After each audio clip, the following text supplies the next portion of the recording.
Fly through the areas I had to fulfill my purpose, to shake the whole earth with a boom when I hit the surface. They trembling nervous, they know I'm coming for certain, to murder all these niggas, devour all of these serpents. I patiently waited to turn up with fervent heat. Now that I'm activated, I'ma blow cause it's World War III. I hear you weeping, you're mourning, your nationality, Hiroshima and Nagasaki ain't got nothing on me. I was raised by chemists, I was made for the judgment. Don't be testing my limits, don't be pushing my buttons. In the Bible they call me flame and rebuke, and you know that that's the truth, but my homies call me nuke. I was sent here to destroy pleasures of sin in the day of darkness, even darker than when the day began. Annihilation, no time for evacuations. When these warheads split, it look worse than decapitations. Repentance is just genocide or it's genocide. You can't hide if you get left when the saints rise. The wicked looking in the sky, and all they can do is cry, and they already know why, cause it's judgment. Gave up sin and started living righteous. It's who I am, I knew I couldn't fight this. When Christ come back, there's gonna be some mourning. You never know, this song could be your final warning. Judgment day, judgment day. When they crack the sky, judgment day, judgment day. Repent or die, judgment day. You say only God can judge me, well trust me, you don't wanna see judgment day. And there'll be no more crying now, so stop all your whining now. The time for change is right now. Repent or die, or judgment. I'm my best on the worst day. How you know? Because I know that's what the words say. He's a steady serving doctrines like a feast day. Into the lines show they teeth, they bagging these away. Yeah, they bagging these away. Silly Christians with their doctors, what the heathens say. They get served a bag of tricks and that'll ease the pain. But it's only for a moment, I'm on the hand cane. Now who the one to blame? When that black Messiah showed, now that's another thing. On and all the weakest hands, we showed them the way. All in all the weakest hands, we showed them the way. Straight is the way through the gate, that's the only way. Whoa.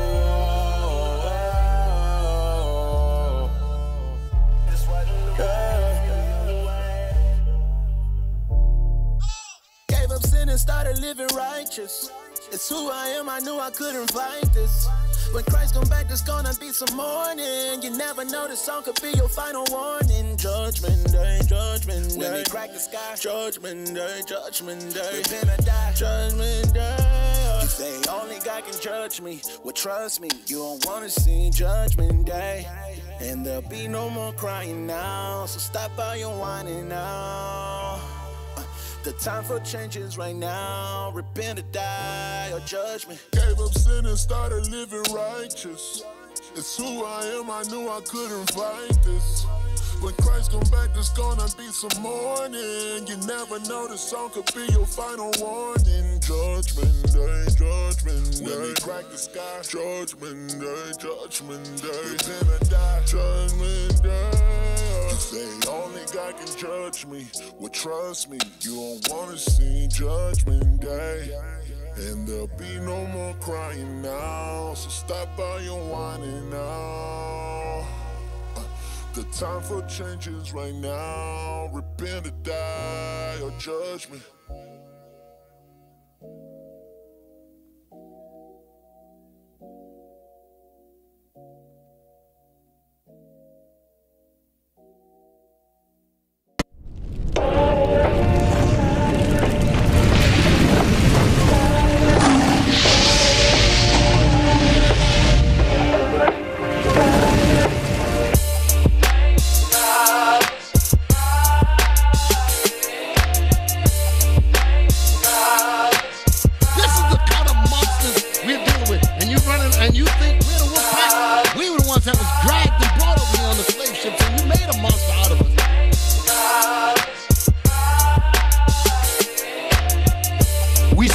You rolling with.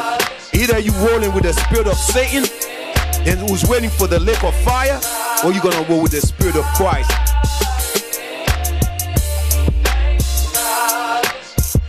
Created, manufactured right here in the Americas. Don't slip on that. This new Negro that we see today was a creation.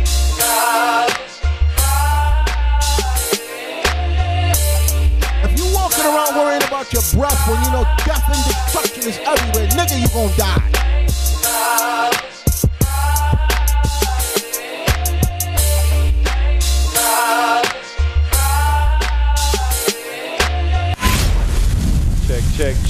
Check. Mic check 1, 2. Shalom, Israel. Most High in Christ bless. We here, Fix Your Face Friday. All praises. All right, you cut the music now, DJ. I see you guys. That thing was just going and going and going. Hey, Shalom, Israel. Most High in Christ bless. Happy Sabbath. It's Fix Your Face Friday with your brother, Captain Azariah. Of course, you know I got my brother, Officer Yawasop, in the building. Shalom, shalom. Also, we got Officer formerly Yawasop, but now his name Lahab. That's right. In the building. Shalom, Israel. We got Officer Danyala, and then also we got Shalom. Soldier Malchiah reading. All praise to the Most High God. Y'all see the topic, the fall of the black family. So we're going to touch on a sort of touchy topic for some people, especially some of you black women, of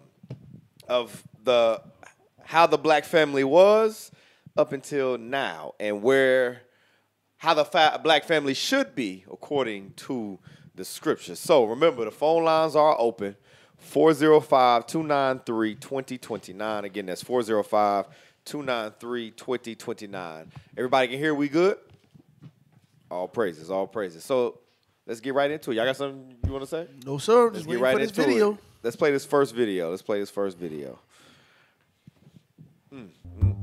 So you're going to have to do some reading, Malchiah, on this one. Scroll it back. Yeah, you're going to have to read it. What destroyed the black family? So this is a video put together by the Atlanta Black Star. Read that. 5 ways integration underdeveloped black America. Go ahead.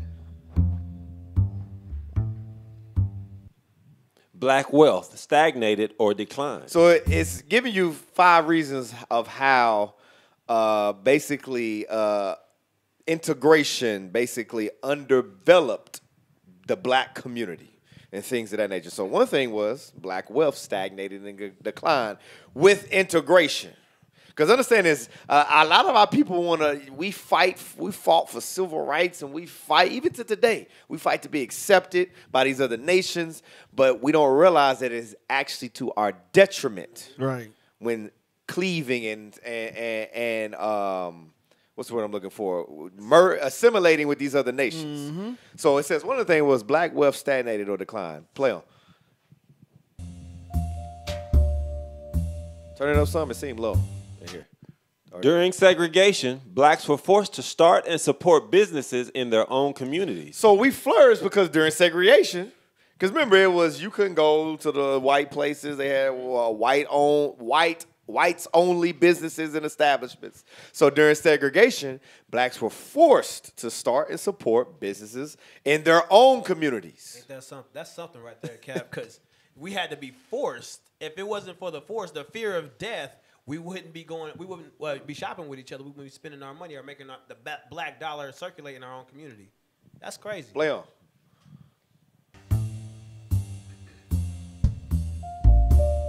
Once segregation ended, blacks flocked to support businesses of whites and other groups. And there you go. As soon as segregation ends, blacks flocked to support businesses of whites and other groups. Play on. Today, blacks spend 95% of their income at white-owned businesses. It says blacks spend 95% of their own income at white-owned businesses. They wanted that white-only pie. We don't, and that plays into a lot of us falling. Because remember, the family coincides with us as a community, us as a nation, all the way up. There's levels to it. And all this stuff intertwines in the family unit. Yeah, they got barely toilet water and all that. They got what? Barely toilet water. They got ballot? Better toilet Hey, water. fix his face. Somebody fix his face. Somebody fix off of the outside face. Hey, we with you, but I don't know what the hell you said on that one. All of New Orleans know exactly what he said. They all know exactly what he said. What he say? What he say? They got ballot toilet. They got ballot toilet water. Hey, play on. Number 2, black family structure collapsed. Now, with segregation, the black family structure collapsed. What is the black family structure? A mother and a father in the household raising the children, things of that nature. Play on. This statistic right here, I ain't gonna lie, blew my mind. It was crazy. Play on. From 1890 to 1950, black women married at higher rates than white women. All these women nowadays screaming, I want to marry a black man. I want to get married. Well, from 1890 to 1950, the black woman married at higher rates than the white woman. They was jealous. What happened? Well, ain't this is the more liberated, supposedly the more educated black woman though. So why are we marrying at a lower rate now than we did back then? That doesn't make any sense. Sounds like liberation and that feminism. Exactly. We're gonna get to that. It's exactly what it is. That's exactly what happened, and all that stemmed with segregation. I don't believe that more educated crap. No, they know. I mean, that's what they say. They say more enrolled. Yeah, they're more enrolled in school, but Yeah, that's what they say. That's what they try to say. that We're more educated. That's the narrative. Right. But with They you lost being, their mind. Yeah, exactly what it is. But it goes back. A lot of this stems from feminism, the feminist movement, segregation. There's a lot of these different programs and things that were brought up after the 1950s. You know what I'm saying? After going into the 60s and the 70s, Esau started pushing a lot of it. There was all these movements, the feminism movement, the War on Poverty Act. There was many things that got put into place that equated to black women, basically the breaking up of the family unit amongst the black community. Play on.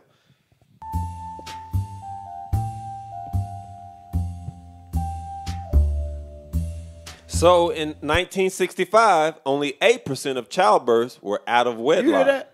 In 1865, 1965, only 8% of childbirths were out of wedlock. A lot of people read this and just read right over it. What? And don't understand what it's really saying. Go ahead, This is heavy because back then, that 8% got sent to the South, got sent somewhere. That 8%, you didn't see them no more. It was like, hold on, you pregnant? Oh, we're going to send him Mississippi. Go to Mississippi. Exactly. They see you somewhere. Ain't nobody going to see your behind. Because hold on, go to Sirach. Because this is what it was. This was, we had some level, we didn't have the commandments, but we had some level of morality. Well, we had some level of morals. Get that in Sirach. Who know I'm talking about where it talks about it's a shameful thing for a father. I ain't got the scripture. Oh, you talking about married his daughter off? No. Pregnant child in her father's house. Give me 42. Get it. If you got to read it, call it. I ain't got it wrote down. 42 and 9, I believe. Yeah. Get that. 42. Start at verse 9. Ecclesiastes chapter 42 and verse 9. The father waketh for the daughter when no man knoweth, and the care for her taketh away sleep. Come on. When she is young, lest she pass away the flower of her age, and being married, lest she should be hated. Keep in mind it says the father waketh for the daughter when no man knoweth, and careth for her away for sleep. When she is young, lest she pass a flower. He on top of her. He making sure the father. Nowadays, ain't no father in the home. Right. Ain't no father nowhere to be. So guess what? These daughters are promiscuous. They do whatever they want to do. They hoes, just like they mom. And he know her spirit and everything. Exactly. Read on. In her virginity, lest she should be He defiled. does this in her virginity, lest she should be defiled. Come on. And gotten with child in her father's house. Gotten with child in her father's house. Our people back then, they understood this. They understood this thing. That's why you only see in 1965, there was only 8% of childbirths were without wedlock, meaning there was not a husband and wife, not baby mama, baby daddy, not boyfriend and girlfriend, husband and wife. They got married, then had sex and had children. Our people understood this. But what happened? Segregation. Segregation happened. Civil rights happened. Feminist movement happened. Read on. Finish that off. And having an husband, lest she should misbehave herself, and when she is married, lest she should be barren. Watch this. Give me one more. Go to Surah. Matter of fact, play on video. Play the video. I'll get that scripture after this. Play the video. Now look at the percentage today. Today, this number has risen to 75%. Today, it went from 8%, and keep in mind, it's not that long ago. It's 1965. Right. That's what I can't do the math. That's like four. And now I'm about to say it. Y'all sure? What's the math? Have you up here looking crazy? I ain't saying nothing. It's. I ain't saying nothing. You ain't gonna laugh at me. I'm black. It's it ain't over 100 It years. ain't that long ago. It's not over 100. It's not even 100 years ago. We're gonna say it like that. It ain't even 100 years ago, and it went from 8%. Somebody in the comments. Yeah, somebody in the comment section. Reach It out. ain't. It ain't. 56. We can't count. 56 years. It ain't. It went from 8% to 75%. That's over half of all. We talking about childbirths. We ain't talking about just every child that is born. Right. Not talking about the abortion rates. We're not even talking about not that. even that. Yeah. In 1965, 8% of all childbirths in the black community were out of wedlock. That means the other 92% were from a couple that was married. To now today, 75% of all childbirths are out of wedlock. Right. Meaning it's not a husband and a father. What happened? Play on. I don't feel bad. You got 46, 56, 50. Everybody saying all kind of numbers. Hey. We don't. You can't laugh at us. Fix your own face. It's good. Look, I'm laughing at y'all now. You always laughing at me. I'm laughing at y'all. Y'all got it wrong. hey, play on the video. Number 3, the unemployment rate Now, of watch black this. men. Segregation. Did what? Read that. The unemployment rate of black men quadrupled. Because of segregation, the unemployment rate of black men quadrupled. Because this is another thing women complain about. Oh, the black man, he ain't nothing. He can't get a job. He can't this. He can't that. Play on.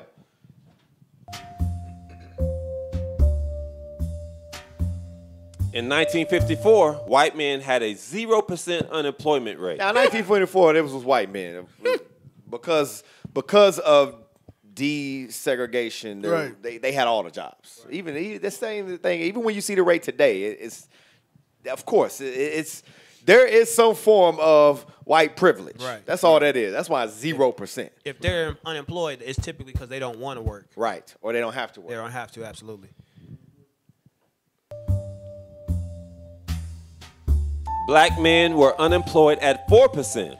So we were only unemployed at a 4% rate. 4% of black males were unemployed in the 1954. Play on. Affirmative action did not significantly improve the employment rate for most black men. And that's the thing. That's the thing.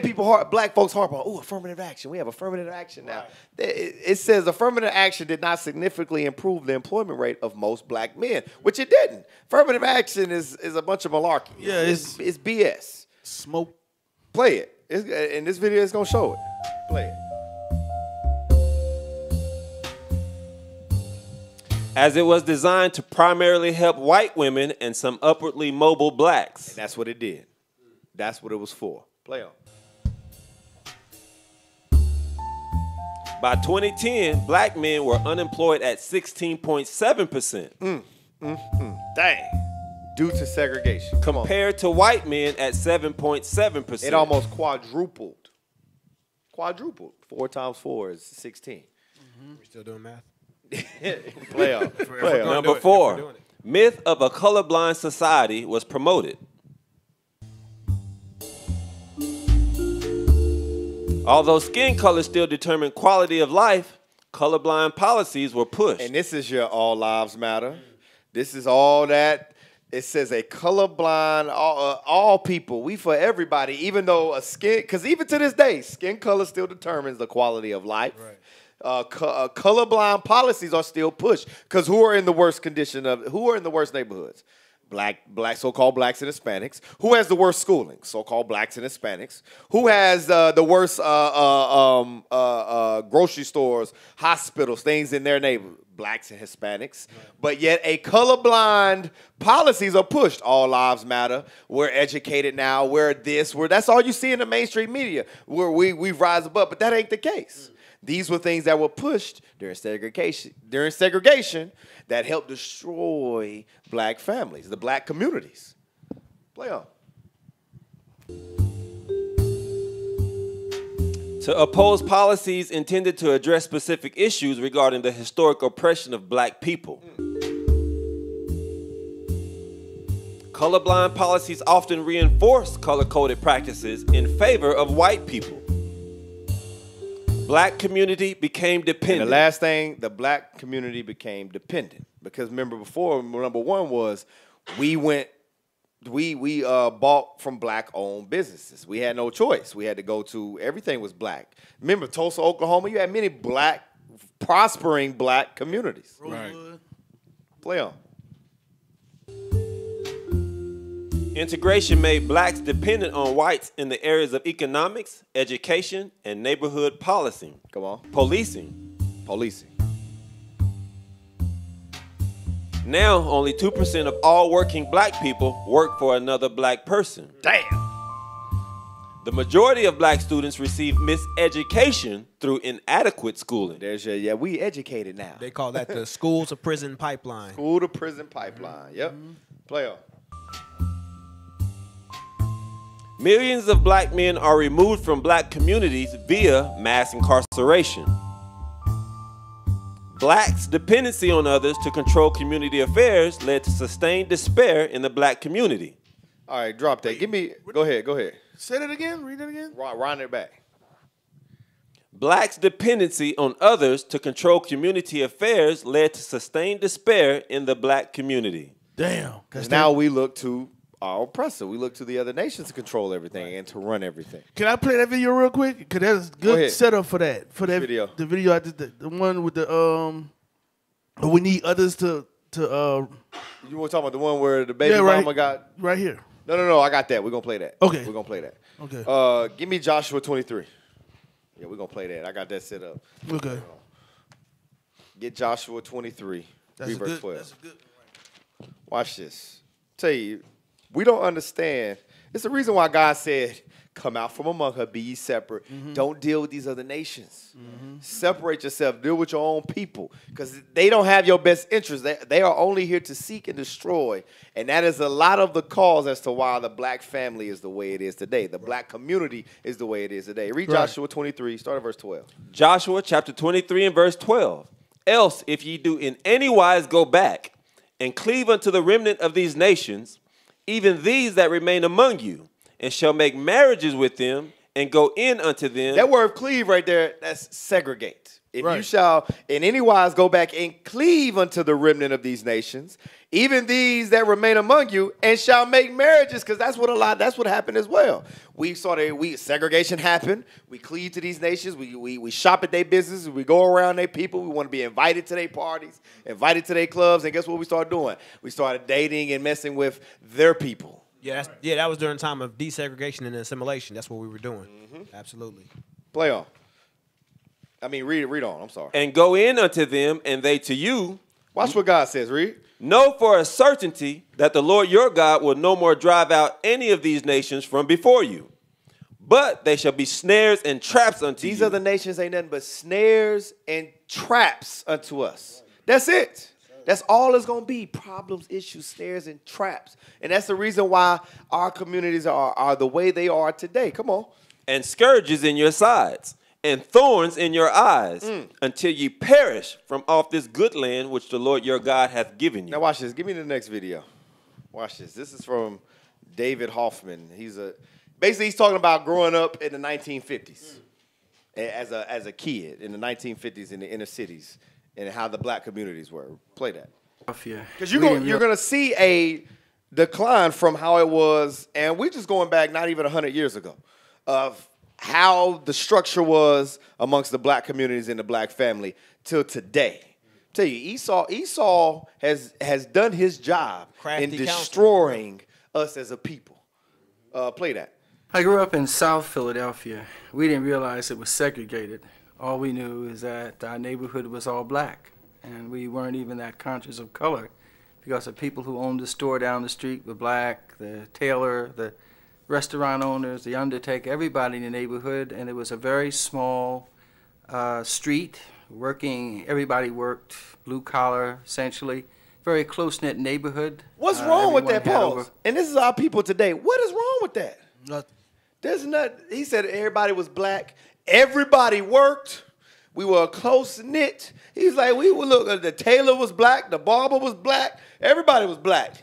I wasn't conscious of color because everybody was black. That's we thought they toilet water was better. That's what it was. Thought they toilet water was better. Toilet water was better. That's what it was. That's what it was. But it smelled good over there. Ice is colder than ours. It smelled good over there. They ice is colder than ours. Over there. Yeah. But see, and that's why. Even though our people back in the 40s, the 50s, the 60s, they didn't have the commandments, but they still had you can still glean on certain things because they had some level of unity as far as I'm about my people. It was pride. They had pride. They were proud. They were proud people. We were proud people.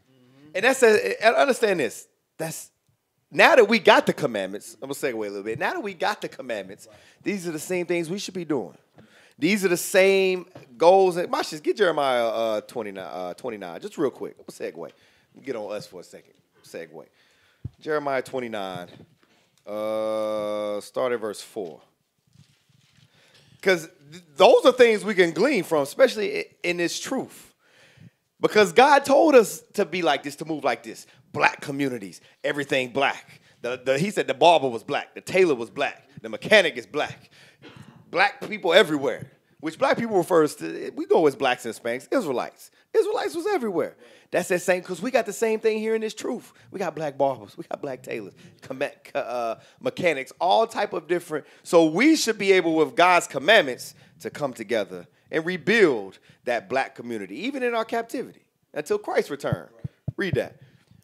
Jeremiah chapter 29 and verse 4. Thus saith the Lord of hosts, the God of Israel, unto all that are carried away captives, whom I have caused to be carried away from Jerusalem unto Babylon. Come on. Build ye houses. He said what? Build ye houses. God said in captivity, build ye houses. Right. To build houses, what do you need? You need people that know how to lay concrete. You need people that work in that field. Right. And guess what? That puts employment to people amongst us. That's what he was saying. He was like, everybody worked. Why? Because it was a tight knit, and everybody had skills, and the same thing with Tulsa. What was it? The Tulsa, the dollar took a month to make it out of Tulsa. It passed through 7 times. Right. Because the meat man bought went and got his hair cut by the barber shop. The barber, that same money the meat man gave to the barber went and bought the meat from the meat man, and then the meat man went over there to the grocery store to get his meat from or whatever over there. Then all three of them went to the hospital. Like it all circulates. Right. That's the same thing God telling us here in our captivity. Now, we understand, because I hear the thought now, yes, we know all this is vanity. Vanity of vanities, all is vanity. Yes, all this is going to be destroyed. Praise God, hallelujah. All this is going to be destroyed. But while we're here in captivity, God commanded us to do what? Build ye houses. Come on. And dwell in them. And dwell in them. Come on. And plant gardens. Plant gardens. And eat the fruit of them. Come on. Take ye wives and beget sons and daughters. Read. And take wives for your sons. And give your daughters to husbands, that they may bear sons and daughters, that ye may be increased there and not diminished. That we may increase in this captivity and not diminish. They had some level of that back in the 40s, 50s, and 60s. Our people today, Esau has done a wonderful job of destroying that thought, the mere thought out of our minds. Understand that. Play on in that video. Collar, essentially. Very close-knit neighborhood. Everyone had over 4 children. We played in the streets together. On Saturday morning, our parents came out and the hucksters came around and our parents purchased things. We had to go buy ice because there were no refrigerators then. We had a coal stove, so the younger kids were responsible for putting wood and coal into the stove and keeping it going. And you see that? Kids was put to work. They was part of the Pause. You hear him talk? Come on. The kids was part of the community. Everybody had to put their brick in. Everybody had to do something. Today, you ask a kid to take the trash out, they looking at you like you crazy. Yeah. Not my house. They gonna take it. I tell you, I'm just saying. Y'all know what I'm talking about. Right. Yeah, our people in the world. You as a kid to do something, they look at you like they crazy. Yeah. These kids starting dinner, helping with dinner. You know what I'm saying? And that wasn't child abuse. There wasn't nothing wrong with that.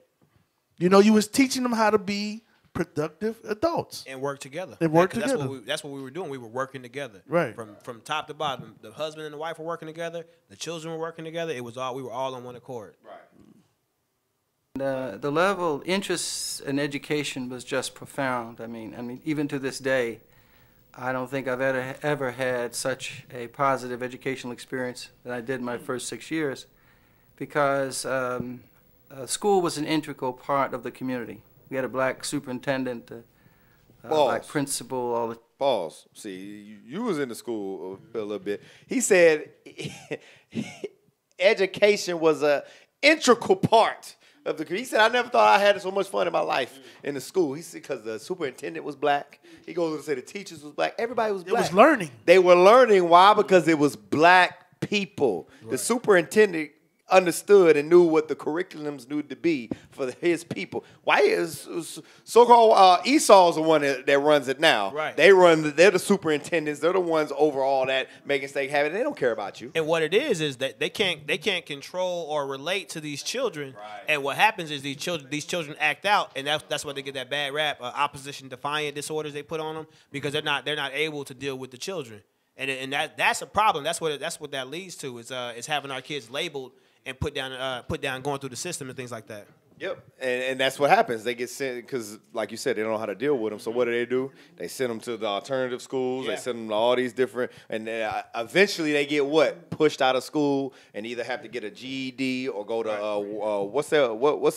what's the job fair, job corps. They have to go to stuff. They get pushed to that when these Caucasian so-called Edomite school teachers and superintendents and things don't know how to deal with them, so they just like get rid of them niggas. Like prison, the school to prison pipeline. Just push them to prison. Like Fred Hampton and all them. He was 20 years old. You go back to some of these videos how he spoke. What else? Who else? Look at 20-year-olds today. Oh yeah. Malcolm X. He did. Yes. He was one of the guys that he went through. He was one of the smartest brothers, to go out and teach and beat Esau at his own game, and he was not considered educated according to Esau's education system. It was a lot. He wouldn't learn himself, but he was learning from. When he went to jail, he was learning from brothers. That's why when we were getting those kids in these high schools, they were learning from those kids. Would sit down and learn from us. That was the difference, because we were able to deal with him. We know that he's not about to go off and do something crazy. Because you were like, no, sit your butt down. You know better than that. Like we were able to relate. You to know our the children. kid. Absolutely. You know the kid, and the kid can relate to you. Right. That's where it really gets. The kid could see himself in you, right? Because y'all the same nationality, the same race of people. Here it's different from a Caucasian man coming and telling him that. He like, who are you? You don't know. You don't know what we're going through. Right. Go ahead, play on. Part of the community. We had a black superintendent, a black principal. All the teachers were black. Many of them didn't live in the neighborhood either. Contrary to popular belief, they were middle-income people who lived elsewhere. But their hearts and their souls were into those kids. I remember that 3rd grade and 4th grade plays were always conducted in the evenings so that parents could attend. And an auditorium that seated maybe 400, 500 people was standing room only for a 3rd and 4th grade play. Up until 1959, 78% of all black families had a man and a woman in them. That's a fact. Teen pregnancy was looked down upon. Sexual activity was looked down on upon. kids. Right. Everyone bragged about it. No one did it. And but if someone became pregnant, if there was an aunt in the South, they would go there. That's what you're talking about. The moral standards and ethical standards for people living in those communities was extremely high. It had little to do with your income. Many of us were poor without realizing. Press pause. I heard before. Yes. You had to be because you was poor. That's why we in this condition. Right. Because we was poor. But think about we ain't had nothing. We were poor at this point. We were poor then. We were more poor at this point than we are now as a nation. Right. And that because that's how they try to deem it as. It's because they're poor. They're savages. This is what they got to do to survive and things of that nature. When that wasn't the case. No. They said, oh, only the ones that are of high class are the ones that act no, that was not the case. You hear what the brother was saying. He grew up, he said, we had very high moral standards. Right. And if you had an aunt, like you said, if you had an aunt in the South and you was a teen pregnant, you found your behind got sent down there. I just seen him come down there. Like, where you come from? You know what I'm saying? Your behind got sent down there. What the hell? And he said it had nothing to do. It had nothing to do with money. Because he said many of us were poor. Play on. To do with your income. Many of us were poor without realizing that we were poor. During the war years, I thought everyone had one pair of shoes. He said during the war years. Today now, I have a lot of shoes. Let's go to the article. So what happened? That's because he brought out. He said we had high moral standards. That's poor. Go back to you said one pair of shoes. Right. One pair. He said today he had multiple pairs, but for some reason we in this condition. Right. So go listen. Even the parents today buying their children 200 Jordans. Yep. They wasn't buying them Jordans back then. They wasn't buying them $250, $300 belts. What they could afford. Right. It's getting what they afford. So, because remember, he brought out there was a high moral value. Right. It had nothing to do with poverty. That was the standard in the black community in the 50s up into the 60s during what they call the war years. So what happened? Start here. This is what happened. There was a few things that happened during this time. You had the War on Poverty Act, which was during the war years, and the feminist movement, which which is what the black feminist movement came out of. We're going to start with the War on Poverty Act. Read that. How welfare undermines marriage and what to do about it. Because everybody know welfare, government assistance was set up to destroy the black family. It was. Of how now people do benefit off of it. But our people, the black woman, uses it as a crutch, as a way. I'm telling you, Esau crafty. Esau know what he's doing. Read that. Watch this. Historically, marriage has played a critical role in the raising of children. In most cases, the economic benefits of marriage are substantial. Marriage among families with children is an extremely powerful factor in promoting economic self-sufficiency. You know what that says? You can't tell black women that, bro. It says marriage among families with children is an extremely powerful factor in promoting economic self-sufficiency. And guess what? Esau know that. That's why as you read this article, it doesn't state a race, but you know exactly who it's talking about. Right. Because you don't what they start talking about, you don't see amongst no other nations of people but blacks and Hispanics. Right. Because Esau understands families with children, both parents in the house promotes a self-sufficient economy. Hey, Cap, a lot of farmers. I can't remember what year this was. When I find this article, I'm gonna send it up there. A lot of farmers, I think it was in the 60s or 70s, they went on welfare because crops went bad. A lot of things went bad back then, and they stayed in the home. They didn't put them out. Right. Like the Edomite husband, he didn't have to leave. Right. Damn. But they made it a requirement that the black man leave the house. That's no. We're gonna read it. So scroll down. Scroll down. Don't go too fast. Keep scrolling. I didn't write it down. I mean, I should have wrote it down. Keep scrolling. I know what I'm looking for. Keep scrolling. Stop. The War on Poverty and the Decline of Marriage. Start there. As Chart 2 shows, throughout U.S. history, marriage was the norm. Prior to the mid-1960s, nearly all children were born to married couples. Nearly all children were born to married couples. That was the percentage we just talked about, where it says black women were married at a higher rate than white women. Right. Only 8% of children born were born out of wedlock. Read on. When the War on Poverty began in 1964, only 7% of children were born to unmarried women. However, over the next 4.5 decades, the share of non-marital births exploded. In 2013, 41% of all children born in the U.S. were born outside marriage. So now scroll down. Scroll. Because we're not going to read all this, but there's some points I want to stop. Right there, warfare and the decline of marriage. Welfare and the decline of marriage. Welfare and the decline of marriage. It is no accident that the collapse of marriage in America largely began with the War on Poverty and the proliferation of means-tested welfare programs that it fostered. Now, when you talk about War on Poverty, who is the poor amongst America? Our people. Blacks and Hispanics. Absolutely. Even when you look up into today. Yeah, okay, yeah. Now, yeah, it might be some sprinkle of the other nations that fit in that category, but we ain't worried about them. I'm not talking about them. I'm worried about blacks, Hispanics, and Native Americans right now because we are the majority of people in America that are impoverished. We are the majority of the people in America that marriage is not something that is talked about in our community. We are the nation where baby mama and baby daddy is a term. To the point to where we make rap songs about it. Y'all know, that's my baby mama, you know? That's where they from? Hey, look, bro. But I'm saying Babylon, right? They ain't from Babylon. That was a song. You don't see Toby Keith talking about that's my baby mama, you know? You don't see that?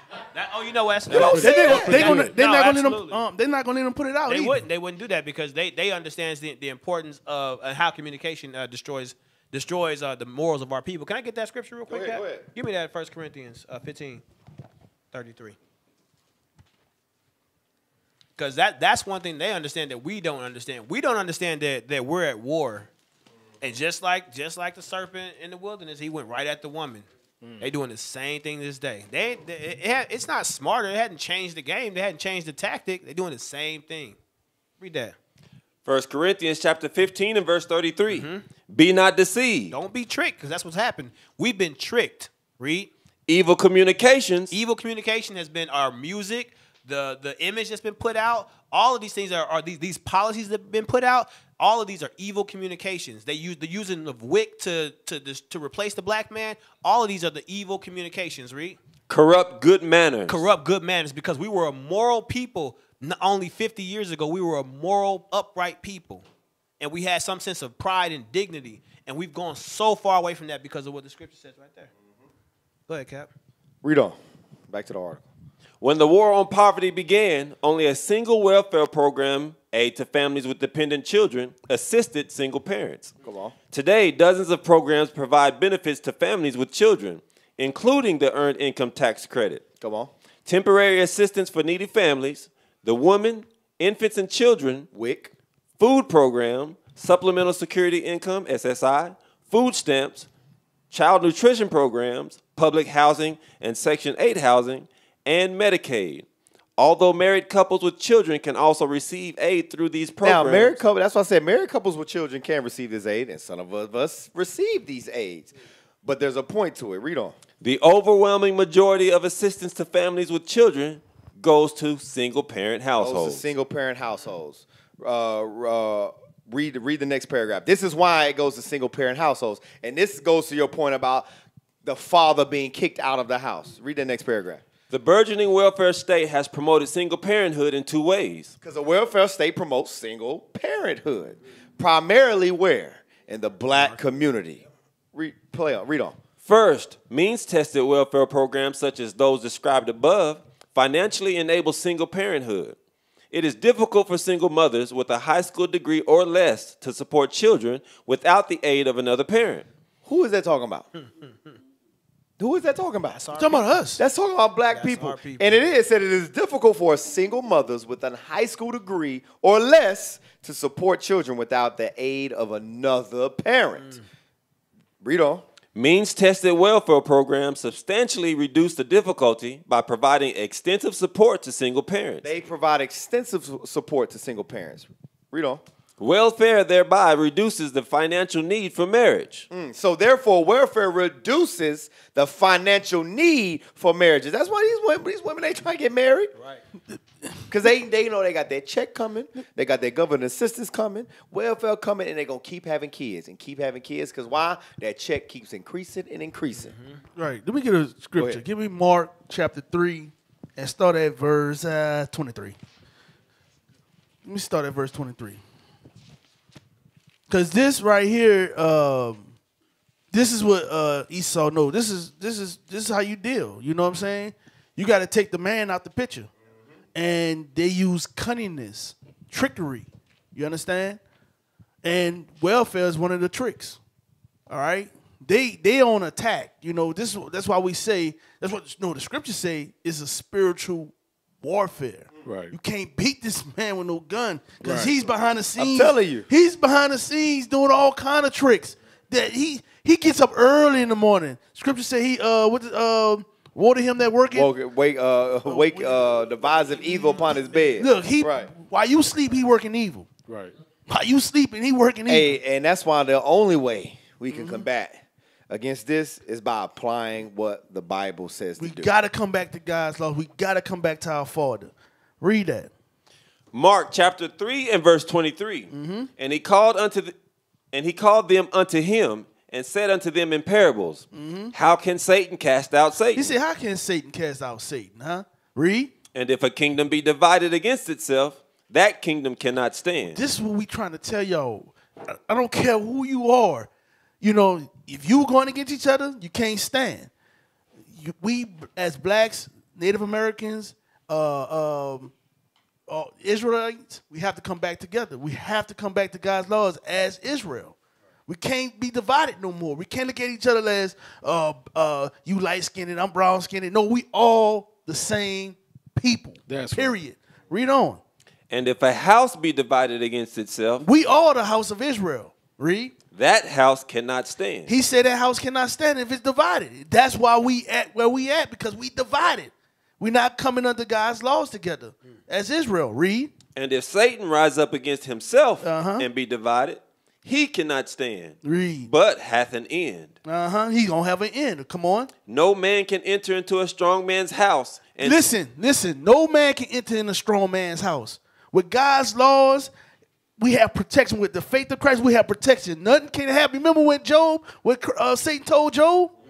He said, we can't touch him because you protect him. You got a hedge behind, you got a hedge around him. We can't do him. I can't do him nothing. Read. And spoil his goods, except read that one more time. No man can enter into a strong man's house and spoil his goods. Take advantage of him. Spoil his good. Take advantage of him. Do what he will with him. Read. Except he will first bind the strong man. You got to bind. You got to take the strong man out first. You got to get rid of him first, and then read. And then he will spoil his house. Then you can take advantage. Then you can make. You can use him for economics, because that man he gonna use logic. So we got to get this man out because we know the women is unlogical and she going to run the kids how we want to run them. Yeah. You understand? That's it on that? That's it. Yes, sir. Right. So finish where you left off. Welfare thereby. Since the beginning of the war on welfare thereby reduces the financial need for marriage. Since the beginning of the war on poverty, less educated mothers have increasingly become married to the welfare state. And that is what has happened. Because understand this, they run the so-called black women run around talking about, I don't need a man. I don't got a man. Oh, you got a man. Yeah. And his name is welfare. So the white man. His name is Uncle Sam. So black marriage declined, but marriage to the system increased in the black community. Yes. Wow. Read on. And to the U.S. taxpayer, rather than to the fathers of their children. Rather than to the fathers of their children. Wow. And that's where we get the term baby mama. Baby, that's just my baby daddy. Right. That's all you hear amongst the black community. And I'm referencing songs because this is the music we make. That's the communication. That's the communication. Yeah, that's it. It is publicized out there like it's okay. Right. Like it's good. And kids see that and they see, that's nice. Yeah, baby mama, it's cool to be a baby mama and baby daddy. Guess what? They go in the same system. It's a reason why Esau puts so much money into marketing. That's what rap music is, a marketing tool for bad behavior in the black community. Right. That's what it is. And they know that, and it's big money in that. Listen, it funds everything. It funds they society. Right. The jail system. Yeah. You know what I'm saying? Clothing, every part of life, we fuel them. You know what I'm saying? And that's like what you said. It is a marketing tool. Because think about it. They pay these entertainers, athletes, millions of dollars. An outrageous amount of money. Right. Because guess what? They getting a return on their investment. By your actions. Yep. By how you conduct yourself. By the things that they put out, they know it's good. Our people are like our sheep. They persuasive and they move where they go. So they know they put this stuff out. And guess what? They getting a return on their investment. So that's why they'll pay a rapper $1 million to do a show. Right. They'll pay a basketball player $300 million for a contract to dribble a ball because they know I'm getting a return on my investment. Because guess what? There's going to be trillions of dollars. 30 other black people, black boys that want to be just like them. They're going to get trillions off it. They making $1 million. They making trillions. That's what I want you to wake up. That's what I want you to wake up. Read on. As means-tested benefits expanded. As the benefits expanded, because remember when it first came out, there was only one program. Now, over the years, it has expanded. Read on. Welfare began to serve as a substitute for a husband in the home. And low-income marriage began to disappear. Because remember, we just watched the video of the brother in the 50s. He was like, you children out of wedlock? That was a shame. Yep. We had a high moral standard, and we was poor.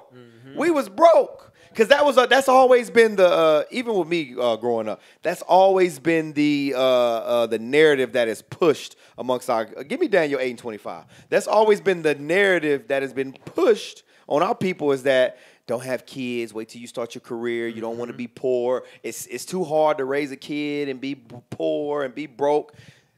I've been poor all my life, and I got 3 kids and 1 on the way.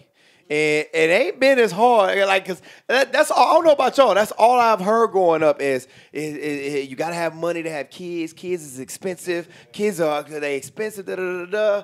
And I've been waiting. Yeah, they expensive, but not to the way it was dramatized to be. And the reason why they say that is because they push this narrative of break up the family home, break up the black community. You gotta be rich, and only white people can have kids like this because they got money. This is what they're scared of. Dude, play that real quick. Watch this, Cap. This is what they're afraid of. They're afraid of us doing this. The man stepping up again. The man defending his family. The man saying, no, that's not what we're gonna do. You know, we played this last week. You know what I'm saying? I just sent it to you. I just sent it to you. It's the last video. It's at the top. Okay, so this is what they're afraid of. You know what I'm saying? It's that fear of, you can't control us no more. You understand? You can't do what you want to do to us no more. You understand? And with the man outside the house, they can do that. So play that real quick because I love this. This is what they're afraid of. Play that.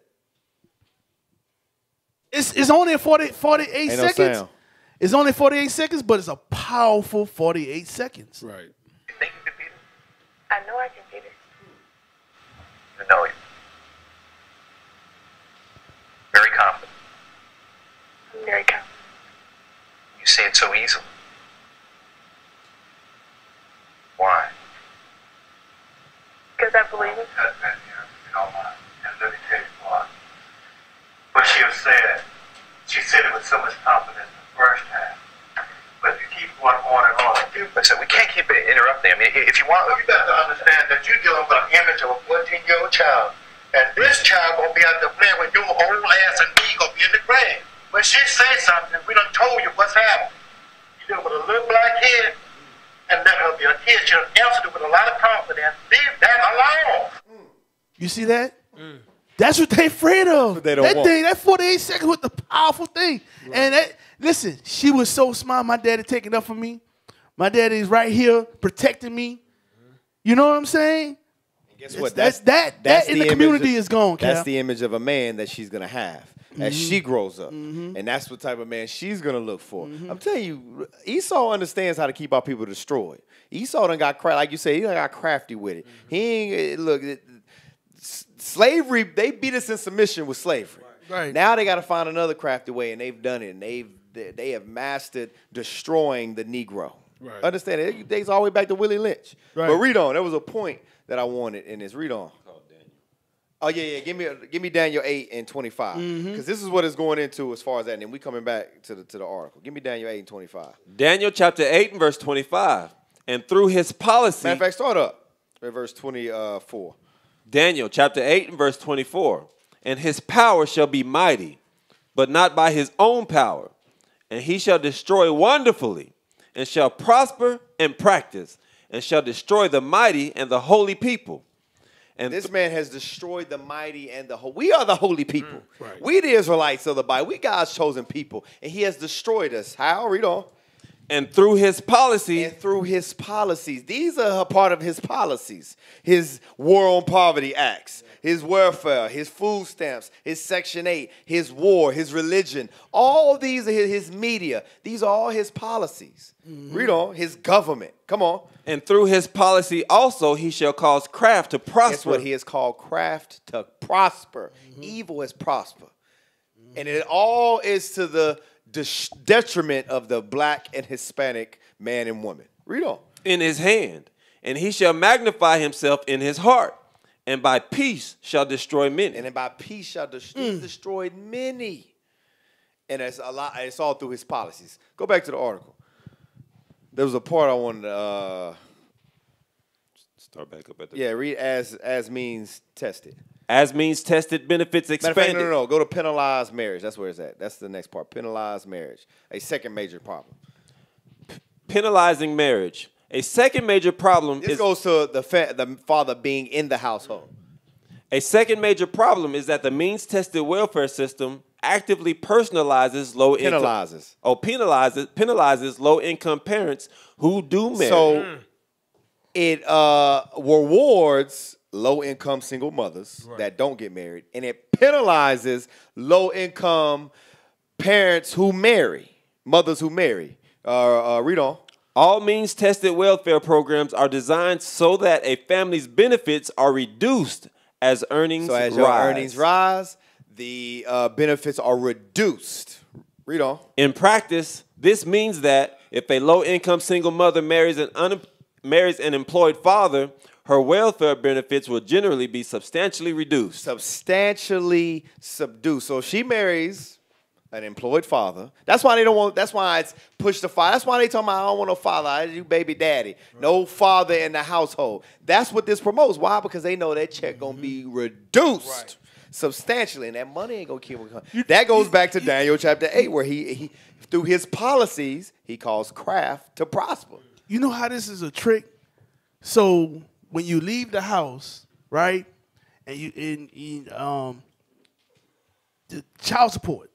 You leave the house, they give the mother all that child support, but when you go back, they take it away. So they say that the mama can't survive off that little bitty money, so you got to give more, daddy. But when you come back, you say, I can't give you no more because you in the house now. That don't make any sense. That's crafty. But our people don't pay attention to that. Hell, the white man. We love the white man. His toilet bowl water smell good. His toilet bowl water. I get the toilet next water. Order. Smell good. I want to sit at the same toilet he sit at. Eat the same pie he eat. Power to the white man. That's the mentality of our people, and it's destroyed us as a nation. That's why God said, matter of fact, hold it, give Revelations 18, read verse 4. And it takes one generation of that. It takes one generation of women taking that benefit, and they're going to teach that to their daughters because that's how they survive. Right. So we're in that second and third generation. It should have been a video, not an article. Right. Mm-hmm. Did I forget it? Right. Yeah, we go ahead, read that. I got a video. Mm-hmm. Revelations chapter 18 and verse 4.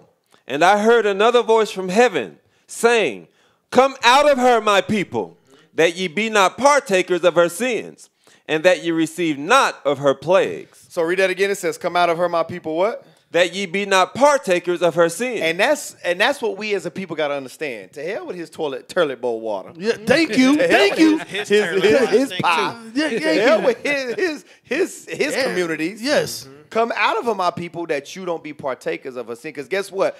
This place is going to be destroyed. And our people, if we don't wake up and we don't come back to being black-oriented, or what they say, pro-black, which is pro-Israelite is what you need to be. Right. You're going to be partakers in this judgment that Esau is getting. What you got to say? I just don't understand. I'm just going to say, this is a side note. I just don't understand. I never made that type of money. You go around people who hate your guts and you comfortable. You just feel comfortable. Like, you just like that. You just like, these people look at you like, what are you doing here? Your kids are here, and you just go in and out the home. You don't know the neighbors because they hate your guts. They don't want you around them, but you can afford to stay, in their neighborhood. But why? Why you just don't unite with your people? You know what I'm saying? Keep these commandments and just come back, Israel. Why you got to go through all this? You don't have to. We have the plan right here. Play this video because you made a point. You said it just takes one generation of women to do that, and they're going to teach it to their kids. All right, so this is in 1986. Play that. Raise your hand if you're married. None of you are married. Raise your hand if you would like to be married to your baby's father. All these, they are young. Look, she didn't even want her hand to accidentally be up. They are young. And these are all baby mamas. These are all babies' mamas. These are a product of the welfare system. And guess what? They taught their kids, and all them WAP, them chicks with WAP, they are a product of sisters like what we're watching right now. That's they mamas That's right they there. Mamas. Play. One. The rest of you don't plan to get married. Why don't you plan to get married? I'd like to know that. You already have your child to think about, and then a whole family to care for. It's a lot of responsibility, and then you don't want the commitments. I wouldn't want no man holding me down because I think I can make it as a single parent. But don't you think you might? She thinks she can make it as a single parent because she getting that check. But hear how they talking. They talk. They destroyed. They can barely talk. I think I can raise the kid by myself. And remember we said this is 1986. Myself. This I don't need this is 1986. You got to do your head like this. I don't need. No, this is crack academic. Academic, right? So so they don't even have the numbers that we have now. This same woman, these are the women that said, okay, I can do this by myself. The numbers from for the boys or men that are in jail behind these single parents are outrageous because of these women right here who said, you know what, I think I can do it by myself. You were dead wrong, sis. Dead wrong. And we got the numbers to prove it. Play on. Because we're not going to play the whole, this is the whole report. We're not going to play the whole thing, but play on. I think I can make it as a single parent. But don't you think you might need help in raising that baby from a man? Not really. I didn't have a father. My father wasn't in the home, so, it really, male figures are not substantially important in the family. Pause. Male figures are not substantially important in, give me that in where no image. This is part of the, this is part of the schooling, all that. Cap, all that. Yeah. All that ties in. It all, welfare, feminism, education, all that ties into plays a part. Destroying the black family. Because we're about to get on the feminism in a second too. But read that. You know what I'm talking about? Hosea 3, yeah. Because ultimately that's what all this does. Destroy the black image in the household. And that's what has happened. And that is what's caused the fall of the black family. So now black women are like, what I need, like, you hear it. This was just in 1986. 1986. And guess what? All these women you see are a product of this, that have that mentality. This is what they are a product of. That I didn't have a black man in the home, so I don't think a black man in the home, it doesn't substantiate. I don't think it's not a problem. He don't got to be in the home. My grandma did it.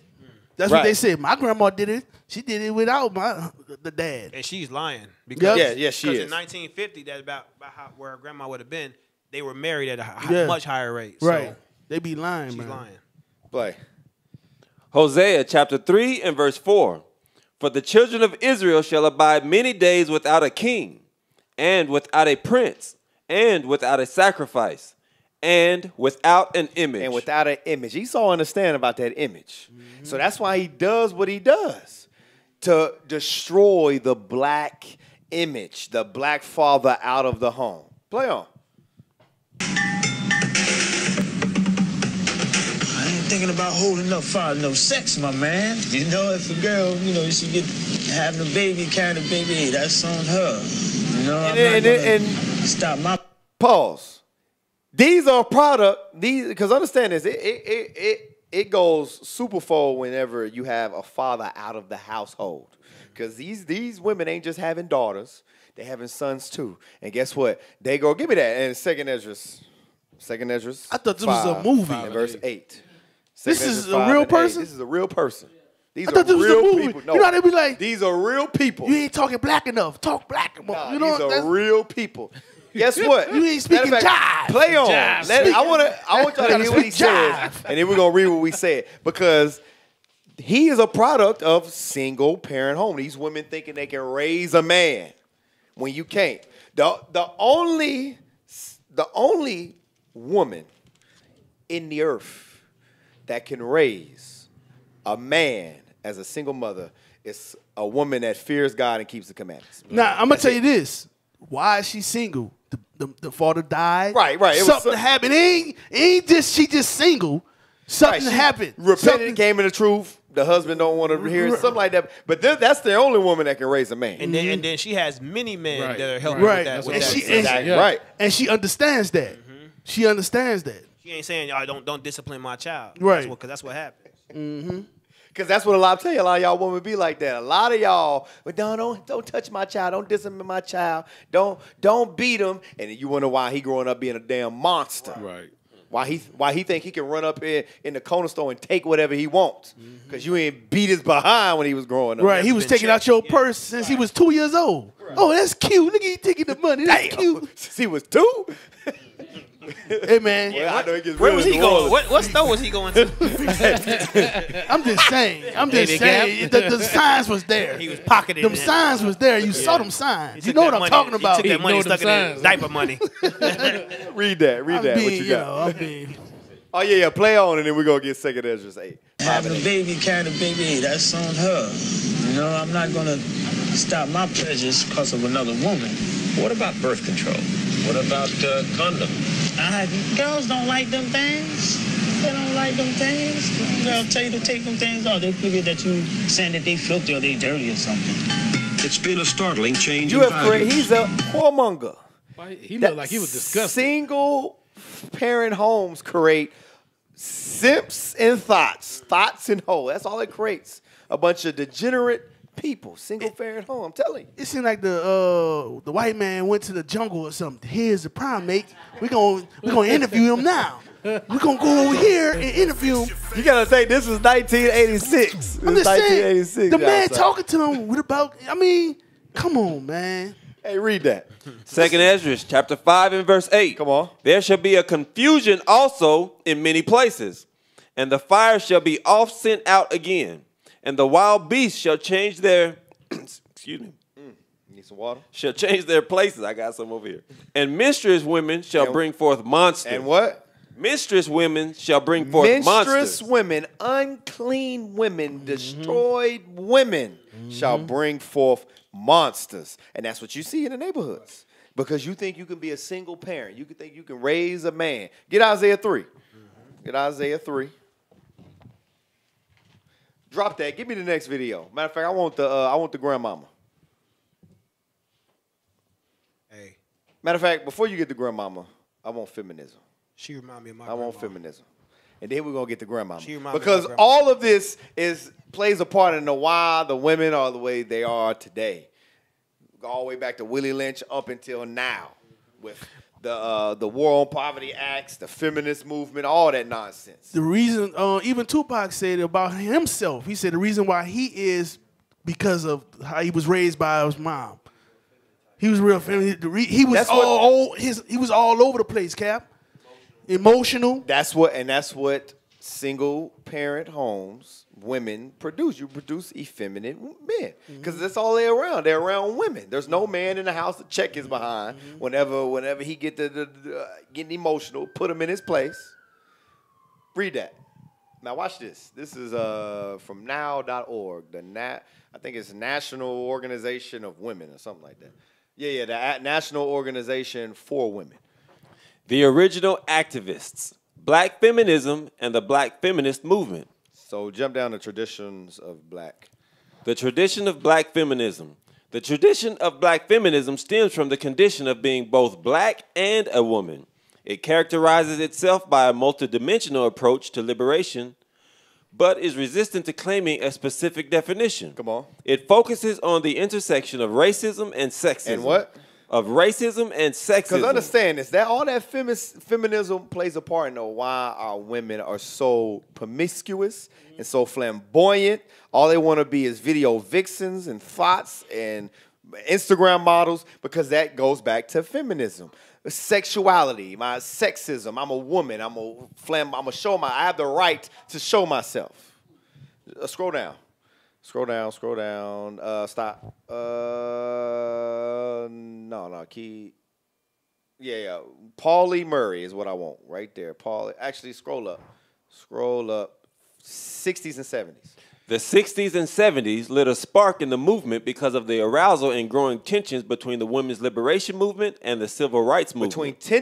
Between the women's liberation movement, that's the white woman and her. She got mad at the white man because she wanted some type of rights. But guess what? The white man put her in check because you don't see the white woman stepping outside of her lane, even to today. I know it's a few out there, but the majority, you don't see them roll. The Esau male still is the dominance, holds the dominant in the household. Understand that. It says there was tension between the women's liberation movement and the civil rights movement. Read on. Second wave of feminism turned a blind eye towards the needs and struggles of black queer women. Of what? Of black queer women. Because that's where it stems from. These lesbian women, LGBT nonsense. LGBT? Scroll down to Paulie Murray.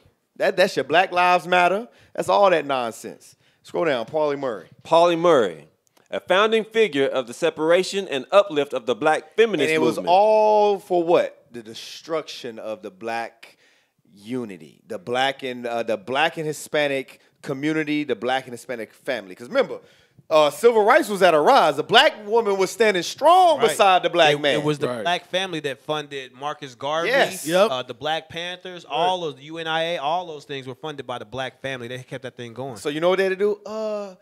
Let's sprinkle. You know what? Okay, we got the feminist move, the women over here. Let's merge it together and give black women a platform to stand on. Watch this, Paulie Murray. A founding figure of the separation and uplift of the black feminist movement in the 1960s and 70s was Paulie Murray, a black queer feminist. A black queer feminist. Black homosexual. A black homosexual. Because you know that was not that was frowned upon during that time. You get beat the hell up. It was a mental disorder. Yeah, that's exactly what it was, a mental disorder. During that time, absolutely. A mental Yeah, disorder. so she was one of the first people to kind of step out and with that black feminist movement. And that's what stems all that nonsense today. Now give me the grandmama. Give me the grandmama. All this stems from feminism, black femininity. You give me Jeremiah 31 and 22. The single mother household, because guess what? The welfare state promotes what? Single parent households. Who's the head of the house? The woman. Right. The woman. Along with feminism, black feminism, I'm a woman too. I'm equal to the man. I can do what a man does. I can be better than a man. All that promotes the separation of the black family. And we have creatures like we about to watch today. Crack Play creatures. I don't give a about none of that. This is somebody's grandmama. Give me what I asked for. That's right. I'm special to you. I'm special to you. This is the community. This is the generation that we have today, and it stems from all that nonsense. Because back in I guarantee you, her grandmama wouldn't allow that. Her grandmama wouldn't play with that. I guarantee you, she got her teeth knocked out of her mouth. Play on. American cheese. Yes, ma'am. Now you're ignorant, bitch. Your mama the bitch. Now, hold pause. Now, this is Fix Your Face Friday. There is some language, so if you got to move the kids out. There is some language. Y'all ought to know by now. Y'all ought to know by now. Y'all kids should be asleep anyway. But anyways, play on. Where's the Sabbath? Whatever. Play on. Yes, ma'am. Now you're ignorant, bitch. Your mama the bitch. You arguing at Subway. Now you can come outside and we can. And there's a group of people around that. We ain't gonna play the whole thing because it gets real. There's a whole group of people around her. Her grandkids is right there with her. Play on. I'm a real bitch ass. That's what you are. Come on outside since I'm an ignorant bitch. Come on outside since I'm an ignorant bitch. Dumb like your mama for having your ass. This is what the welfare state has created. This is what feminism has created. These are type of women. And guess what? I guarantee you, she got a man, but I'm telling you, he ain't a man. She was ready to fight somebody's grandma was ready to fight a grown man in his prime. She in his prime that she could do it. Hold on, give me that. Give me Jeremiah. Something in that chicken. Something I in that do what Subway I- chicken. in that chicken. Something in that Subway chicken. I do what I want. I'm telling you. That? I do what I want. It's the American cheese. It's the American cheese that that's she what wanted. it is, the American cheese. It's that it's something in that chicken. It's Too much in that chicken. Give me Jeremiah Is she 31 and recording 22. that? Yes, she's the one recording. Man. No shame. No shame. This is what we fall into as a family. That grandma about 45 years old. Yeah. She gotta be. She gotta be. You know, grandmamas is younger and younger now. true. Back in the day, you heard about grandmama. Grandmama was old. Like Yeah, she was a right. grandmama when she was old. Right. She wasn't 40, 50 when she was a She grandmama. wasn't talking like that. She was damn sure She wasn't talking. moving like No, that. wasn't moving like that or talking. She wouldn't know how to work the phone Grandma right now. was barely moving because she was 80, 90 years old as a grandmama. Yeah. Grandma was cooking too. She Yes. wasn't at no Subway. Yeah, wasn't at no Subway. Yeah. This the new age grandmama Yeah, right this here. the new- Hey, this the new one. this is a product of welfare and feminism. Right. That's what type of grandmama this That's is. the child of the ones we saw with the white man was. Yes, That's yes, that child. Yes. Read that. She was Jeremiah. sitting on her chest. You saw her? She was sitting right there. She was sitting right there. Yeah. You ain't see her? Yeah. She was sitting on. Yeah, that was her right there. Jeremiah 31, 45 22. years later. Jeremiah chapter 31 and verse 22. How long wilt thou go about, O thou backsliding daughter? For the Lord hath created a new thing in the earth. A woman shall compass a man. A woman shall compass of man. And that's the mentality of the black woman right now. That she thinks she is she has passed the male to the point to where you was ready to fight. Your old behind was ready to fight a grown man in his prime. Listen, sisters out there, hey, stay away from Subway chicken. The protein in it alone will have you ready to fight. Stop it. Read that verse again. Jeremiah chapter 31 and verse 22. How long wilt thou go about, O thou backsliding daughter? For the Lord hath created a new thing in the earth. A woman shall compass a man. A woman shall compass a man. All right, get rid of that video, the ratchet grandmama. Give me the article with the Candace article. I know she a coon, but sometimes she be on point. Watch what she says. Play that. Then increasingly you're telling women to be the opposite of what I think men want, right? The opposite. Maybe in the instant when men are not thinking with their big heads and they're saying, oh, whoa, she's half naked, great, I'm going to go for it. That might be what a man wants. But long term, that's not what a man wants. A man doesn't want a girl that's just going to be naked all the time and put herself out there available for every man to see. You know, that I don't have to be a man to know that that's not what men want. So then you say men suck. And I ask this question all the time. You complain about men, but are you being the type of a woman that a man would want, right? Yo, what's up, guys? Before we get started, And no. That stems all the way back because no, sisters ain't. Sisters want to be thoughts. Sisters want to be Instagram models. You want to be half naked, and you think you can get a man. I'm gonna tell the sisters a secret.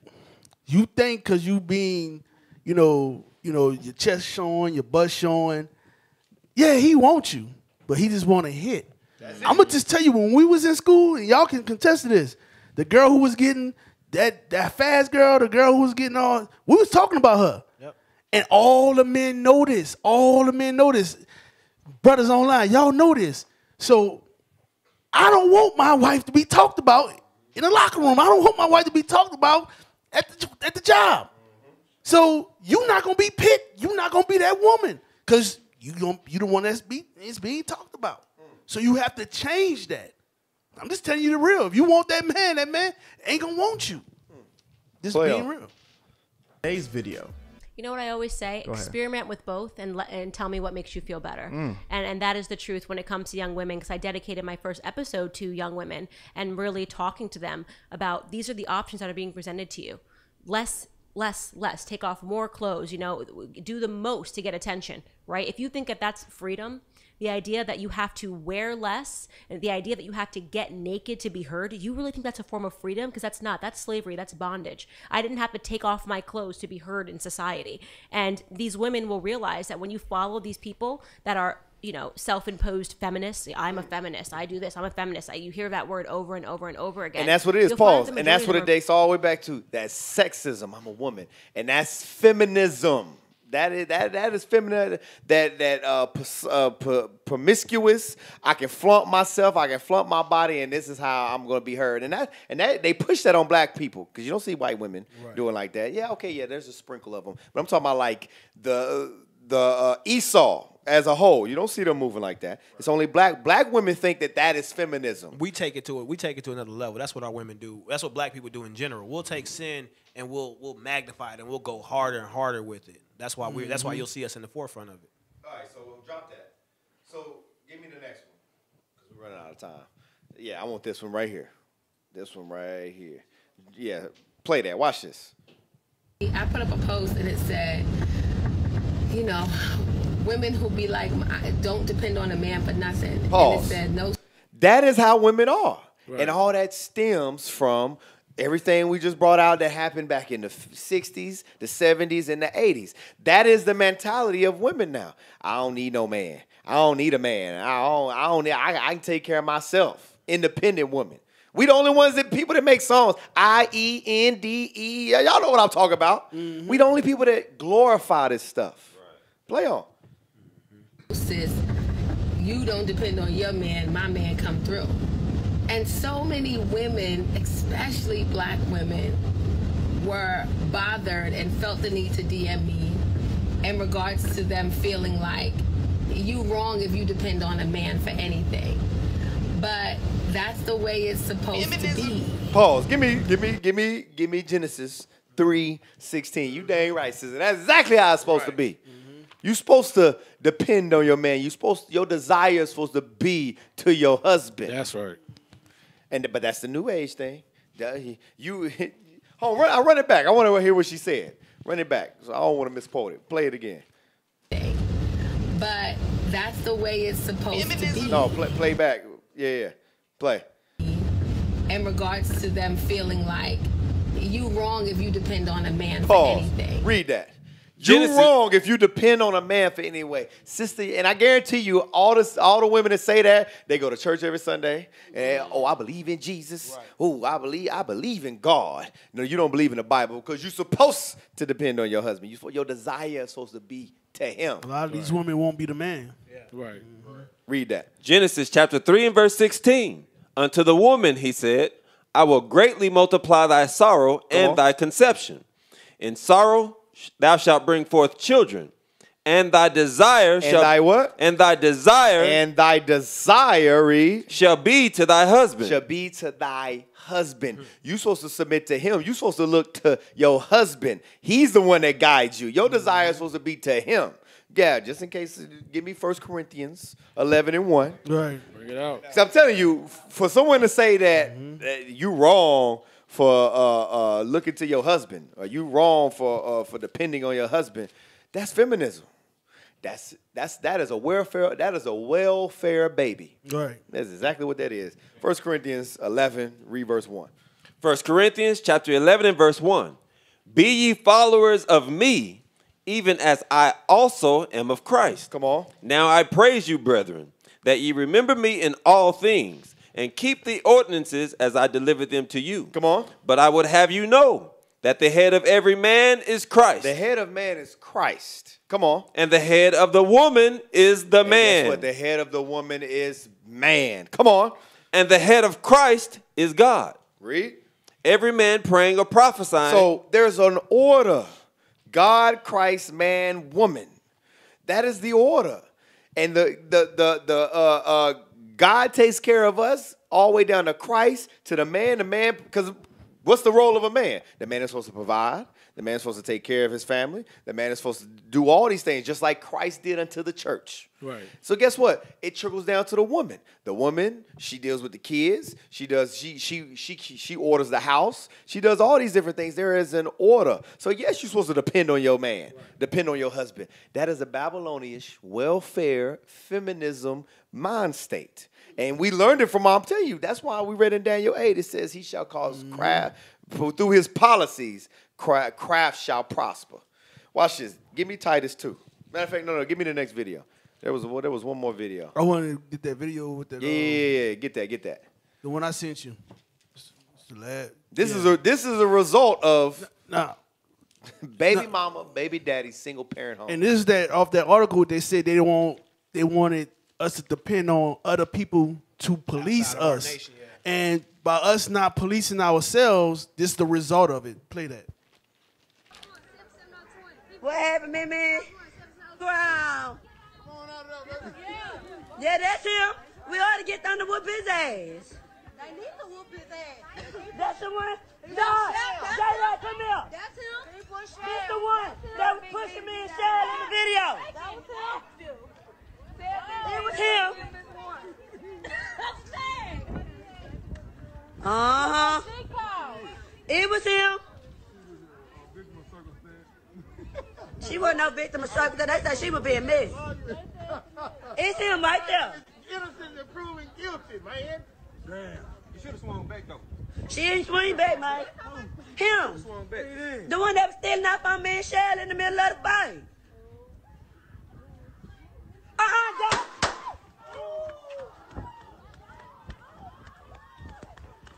Keep it playing. Oh, he hit his ass. Cause they're gonna show another angle. A black woman. I'm out loud. I didn't know he was going to do that. They're gonna show another little angle. You see that?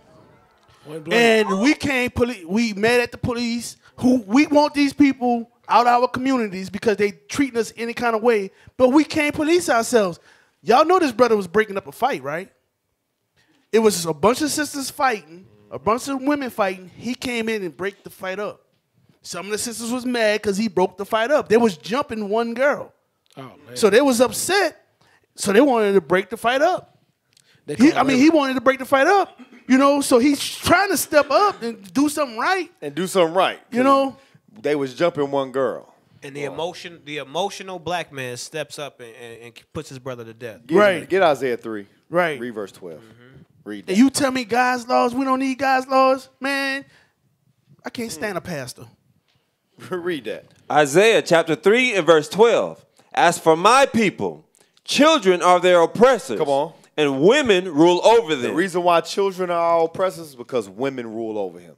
You see stuff like this all the time. The women, I'm telling you, the women stay getting people killed off dumb stuff like this. You mad because they broke up a fight. Oh, he put his hands on me. They broke up the fight. So now you got whoever that is, probably your son or somebody kin to you to come. Just threw his whole life away to shoot him because of your wicked behind. I'm telling you, and this ain't the only incident. This happens all the time. And she should go to jail as well. Right. Read on.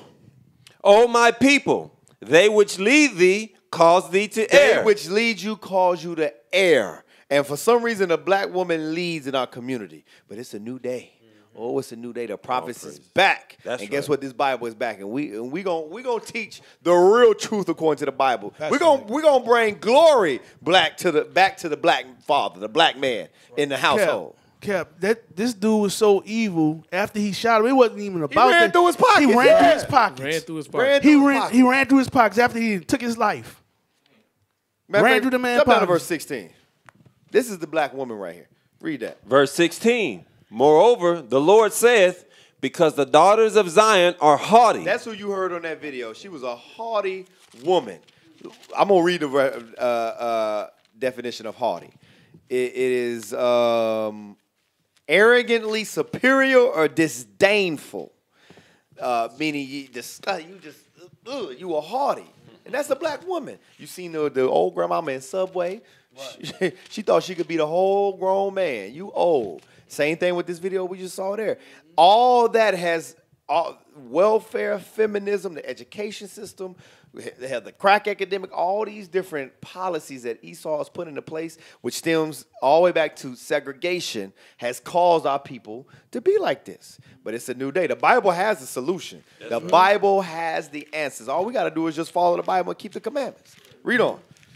Because the daughters of Zion are haughty and walk with stretched forth necks. That's what they walk with, stretched forth necks. Read on. And wanton eyes, walking and mincing as they go, and making a tinkling with their feet. That is the black woman.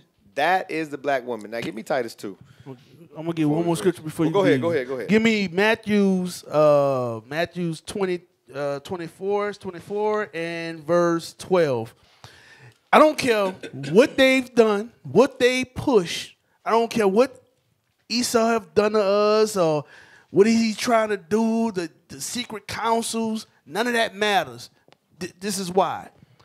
Matthew chapter 24. This is why this is happening. Read. Chapter 24 and verse 12. And because iniquity shall abound. Because sin, that's the problem. Sin. Read. The love of many shall wax cold. The love of many shall wax cold. Because of sin, that's why we in this predicament. Right. We don't care about one another. We don't have a nation. We don't have that schooling. We don't have that togetherness no more. Why? Because of sin. I look at you as a nigga now. I look at you as an enemy now. My brother, I look at as an enemy. So you know what? When I see you, I'm killing you. Right. But the people who doing this damage, you don't do nothing to. Our people are so much hypocrites. Why is no uproar about this bro being killed for nothing? Why, no uproar. Right. Nobody's angry about this. The prophet's the only one bringing this out. But this man was killed in cold blood in front of everybody. And the woman that called him over there they probably was talking about it. Yeah, I'm glad you got his ass. He shouldn't have put his hands on me. That's why the scriptures say they which lead thee cause you to err. I'm telling you. That was it. So with that, it's been another edition of Fix Your Face Fridays. All praises to the Most High God. I pray y'all got some edification out of that. Stay tuned. Deacon ASAP up next. Friday Night Raw is coming live and direct and uncut straight from the Bible. So with that, Shalom Israel, happy Sabbath, Most High in Christ bless.